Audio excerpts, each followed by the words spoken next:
വേദിയിലിരിക്കുന്ന അധ്യക്ഷൻ, സദസ്സിലിരിക്കുന്ന പ്രിയമുള്ളവരെ നമസ്കാരം. വേദിയിലിരിക്കുന്ന അധ്യക്ഷൻ, സദസ്സിലിരിക്കുന്ന പ്രിയപ്പെട്ടവരെ നമസ്കാരം.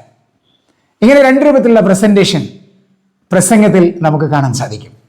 ആദ്യത്തേത് വലിഞ്ഞു മുറുകിയ മുഖഭാവത്തോടു കൂടിയുള്ള പ്രസന്റേഷൻ, രണ്ടാമത്തേത് കുറച്ചുകൂടി ആസ്വദിച്ചുകൊണ്ട് ഹൃദ്യമായി അവതരിപ്പിക്കുന്ന ഒരു പ്രസന്റേഷനും. ഇതിൽ ആളുകൾക്ക് ഏറ്റവും ഇഷ്ടപ്പെടുന്നത് ഏതായിരിക്കും? തീർച്ചയായിട്ടും രണ്ടാമത്തേതായിരിക്കും.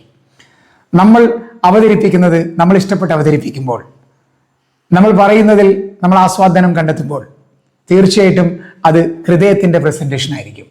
ഇവിടെ ആദ്യം നടത്തിയ പ്രസന്റേഷൻ തലച്ചോറിൻ്റെ പ്രസന്റേഷനാണ്. വലിഞ്ഞു മുറിയ മുഖഭാവത്തോടു കൂടി കാര്യങ്ങൾ അവതരിപ്പിക്കുന്ന ഒരു രീതി.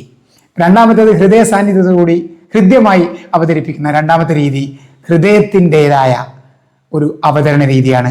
അത് ഹൃദയത്തിൻ്റെ പ്രസന്റേഷനാണ്. അപ്പോൾ പലപ്പോഴും പ്രസന്റേഷൻ വലിഞ്ഞു മുറുകിയ മുഖഭാവത്തോടു കൂടി അവതരിപ്പിക്കുമ്പോൾ നമ്മൾ സമ്മർദ്ദത്തിലായിരിക്കും. സ്വാഭാവികമായിട്ടും അതിൻ്റെ ആസ്വാദന തലത്തിൽ നിന്ന് നോക്കുമ്പോൾ ശ്രോതാക്കൾക്ക് അത് ഒട്ടും ആസ്വാദ്യകരമായിരിക്കുകയുമില്ല. അതുകൊണ്ട് പ്രസന്റേഷൻ എപ്പോഴും തലച്ചോറിൽ നിന്ന് ഹൃദയത്തിലേക്ക് ഇറങ്ങി വരേണ്ടതുണ്ട്.